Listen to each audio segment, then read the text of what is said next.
You're absolutely right. It's not necessarily, it's not targeting that the voter suppression isn't targeting recent Indian immigrants. It is targeting dilution of the black No, vote in America. no. And let me just be 100% clear. It's because black people are going to vote the interests of the whole. We're going to show up for everybody's rights and resources on the backs of black people. Affirmative action that benefited more white women than it benefited any black people. Yeah. DEI, which benefited more white women than it benefited any of us. Welfare. Yeah. Hello, Yeah. hi. More white people are on welfare and are getting SNAP than Right. black people. But Right. this has been kind of the trope that they're using to demonize black people. And it's time for us to show up in numbers we haven't seen before. We're ready. We're prepared. Do not give in to fear. We are fearless. This is not the time to be afraid. This is the time to stand up and fight back and to resist any temptation for them to divide us. We're in this together. The rule of law is on our side. We will not give in, not give up. We will not capitulate. We will not bow. We will not bend. We will survive.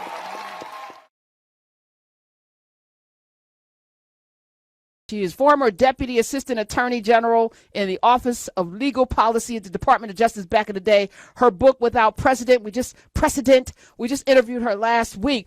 And I said, I got to have her back on because she's brilliant. Lisa Graves is back. Hi. Hey, Karen, thank you for inviting me back. It's a joy to be on your show. Thank you for knowing stuff. Listen, I love smart people. I love smart people. We're talking voter suppression. I got up early to vote today, and there was a bomb threat at my polling place, and I didn't realize that it was more polling places throughout New Jersey and New York City.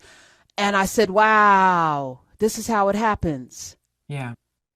Yeah, whoever did that, and as you point out, it's been in multiple locations. Some of the locations are elementary schools that, Mine where, was an elementary school, which I think is yeah, a particularly nasty thing to put a bomb threat with children, with yeah, babies. yeah, it's a sign of evil. And I understand that the places that were threatened were cleared. The, police went in and made sure there were no bombs, but like, what kind of malevolent person or people would do such a thing? And I do fear that that's the sort of playbook we're going to see from some, stochastic individual actors in the elections to come to try to make it harder for people to vote. How do we combat that? Is there any legal recourse that we have as citizens to, and Mm. Lisa Graves, you're an attorney, right? Yes, You yes. studied the law, you know stuff. Why is it so difficult? Why are there so many rules for different states? Why have they made it so impossible? In some places you can vote while you're in prison. Some places you can never vote if you've ever been incarcerated. Some places you can early vote. Some places you can never early vote. Some places you can vote no matter what your party affiliation is, which makes sense. That shouldn't matter whether I'm a Democrat, independent, or a Republican. I should be able to vote in every primary. Some places you can, some places. Why do you think it's so chaotic? Well, I do think that there have been numerous efforts to make it harder for people to vote, particularly Black Americans.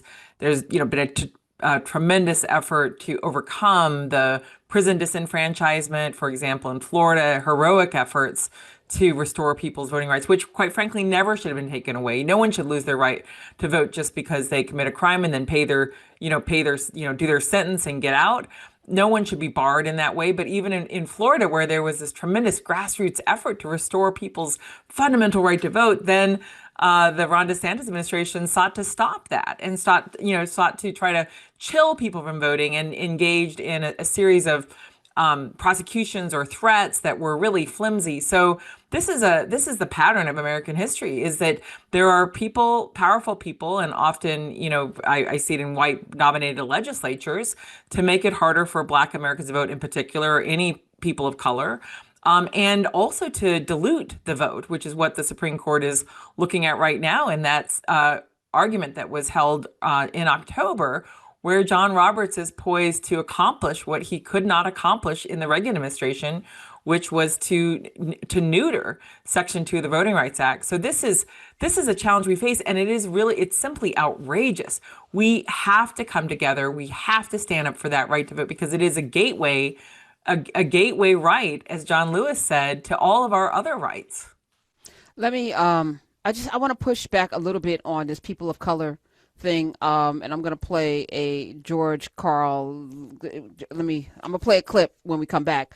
Okay, I But welcome it's that. not, no, I love to no, learn from because, you, Karen. because it's not people of color. The place that they sent me to for my provisional ballot, Yep. there were people of color, but they were Indian. And I know for a fact, just based Yep. on the little conversations, they don't vote the way I vote. They don't Right. see themselves the way I am viewed in this Right, country. right, They don't right. see themselves the same way. And if we're being honest, people who say, I will vote for Donald Trump, they may be people of color as well, but they had a That's whole true. jingle out there. Now they being snatched up by ICE, and they still are doubling down, a lot of them. There are people that say, I know black, I'm Dominican, darker Yeah. than me. The people of color, this thing has given people an out to kind of lump folk together that don't have common interests, that don't move the same way. And I think it's time for us to call it what it is, right? This is I not appreciate that. Yeah, this is not about stopping people of color. It's black people. It's always been black people. It's been black people. We the black. We the bound. We the source. We're the bounds. We are the base. Okay. So I just had to say that because I'm like, this people of color No, thing. I agree with you, and I appreciate that pushback because it is the case. It is the case, and in fact, the Republican Party has been trying to divide off these different ethnic groups, and pit people against each other, particularly Black Americans. So and the voting issue is tied to suppressing Black vote. That's what it's been tied to since the beginning, since the 13th, 14th, 15th amendment, since before then. You're absolutely right. It's not targeting that the voter suppression isn't targeting recent Indian immigrants. It is targeting dilution of the Black vote in America. No. And let me just be 100% clear. It's because black people are going to vote the interests of the whole. We're going to show up for everybody's rights and resources on the backs of black people. Affirmative action that benefited more white women than it benefited any black people. DEI, which benefited more white women than it benefited any of us. Welfare. Hello. Hi. Yeah. More white people are on welfare and are getting snapped than black people. But Right. this has been kind of the trope that they're using to demonize black people. And it's time for us to show up in numbers we haven't seen before. Let me take one more call. Mr. Okay. Graves is here. We're going to have a conversation today. Let's go to Anita. Anita was in Jersey. I was sharing with people how my voting place was had a bomb threat today. But I was able to go vote because I have a flexibility that a lot of people do not have. I wonder how many people did not come back. Angela. I'm sorry, Anita. No, Anita. Hi. Yes, hi. Can you hear me? Yes, ma'am. Hi. Hi. Okay, I was listening to the show early this morning about 9 o'clock, and I heard what happened to you, and my heart sunk. I said not in New Jersey, but it is in New Jersey, and it's all over this country.